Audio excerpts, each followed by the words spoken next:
So June the 16th is a day where we honour those who sacrificed so much on this day 45 years ago when rising up against apartheid education. Today, though, perhaps the biggest challenge facing young people is access to a future.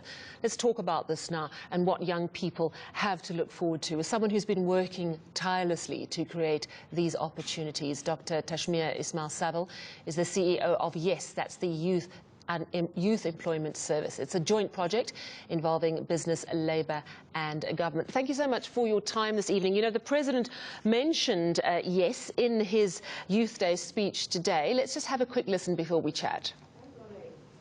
Another successful program that is continuing to create work opportunities for young black South Africans is the Youth Employment Service known as YES.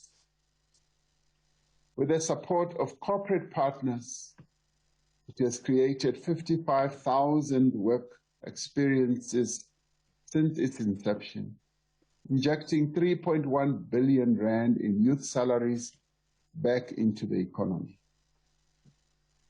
In the coming year, this YES program aims to double this to 100,000 quality work experiences. All right, so that's quite a nice shout out from the President today. Just remind us how YES works. You've been going since sort of 2018, 2019, how you work, where you work, and what you would say your biggest successes are so far. Thank you. So YES works on the corporate side of things. We believe that jobs are created by the private sector, and so we work very hard to get our private sector partners to open new work opportunities for young people. In return, as a benefit, we've worked with the DTIC to have an incentive on the BEE scorecard. So when these companies, and we've got 1,580 corporate signups, when these partners sign up and open these job opportunities, they get 1 or 2 levels up on the BEE scorecard. And BEE is really good business practice today. It's very difficult to remain competitive if you don't have a good BEE score.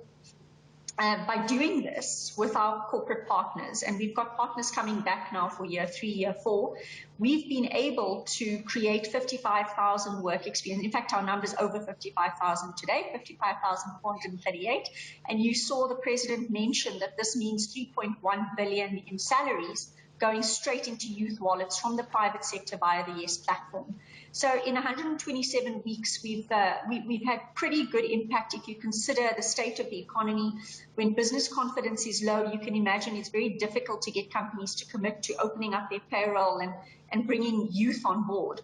But through clever policy designs like this and crafted strategies, it is possible to make work opportunities happen despite the prevailing economic environment. So work experience is a great thing, but it doesn't mean a permanent job. And I think you've said previously what you call the absorption rate is about 40%. So about 40% of those work experiences end up becoming a permanent job for someone. But I think that work experience does a very important thing in that it opens the door, and this is something Marie Harris was talking about, is that the door needs to be open for young people, particularly young people who have not had any experience or who don't have any network or any prior connections to the world of work. Talk to me about how that world experience changes a young person's view and perhaps invigorates them to take a chance to try something different. So Sally, you used the word network earlier, which really is hitting the nail on the head. Many of our youth are completely marginalized from the labor market. They don't have the networks. Many grow up in homes where there's no working parent. So they don't have the networks, and we see from the research that your network is a very important element in being able to connect into jobs. So by giving youth this 1-year work opportunity, yes, we've got about a 40% absorption rate after the YES experience. We would love for 100% of youth to get into jobs. Of course, post-COVID, this is a little bit difficult. Many jobs have been lost. But once we get a youth into that work experience, research tells us they access networks. We're building with our youth digital networks, online presence. We get them a CV and a reference letter.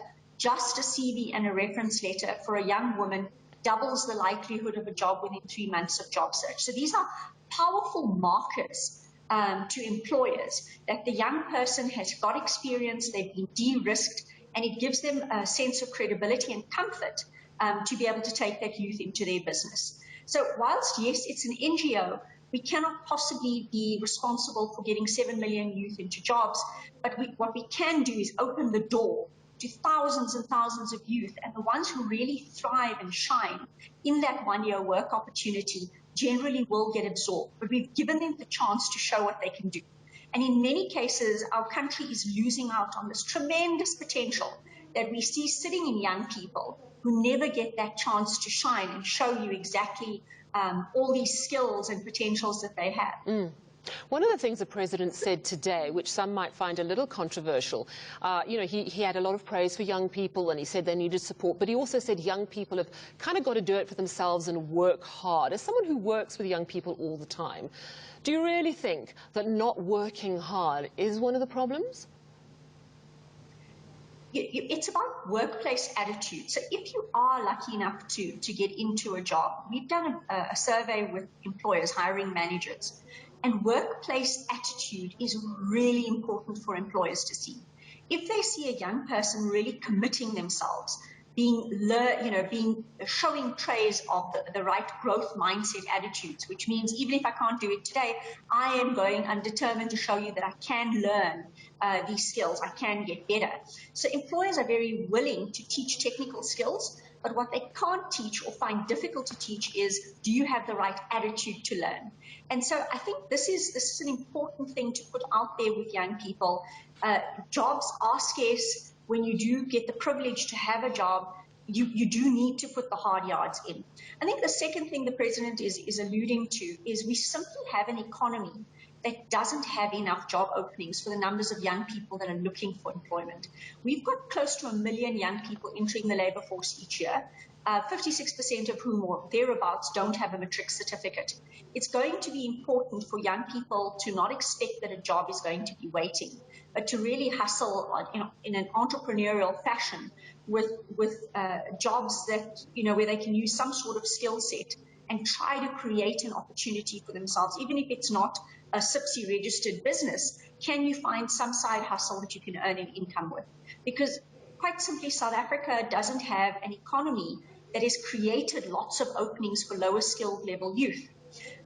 There's also a lot of opportunity these days to skill yourself up through micro-credentials. You can get these online, you can get these through small schools, and you stack these micro-credentials and build yourself some kind of qualification, a credibility that you can put on that CV and reference letter. We're also encouraging youth to go out and volunteer. If you can't get a job, just make sure you're active and you're not out of that job market, because employers are going to look at any sort of experience on your CV and reference letter. So I think what it's speaking to is the attitude of hard work and the attitude of learning, and also being willing to take whatever jobs you can create or volunteer for in your community. All right, well, thank you so much for chatting to us. And I would imagine that work experience is what helps create the right attitude. It's what teaches young people who might really not know what it is to be in a corporate environment where they can learn those skills. And thank you very much for chatting to us this evening. That was Dr. Tashmia Ismail-Saville, CEO of, yes, the Youth Employment Service.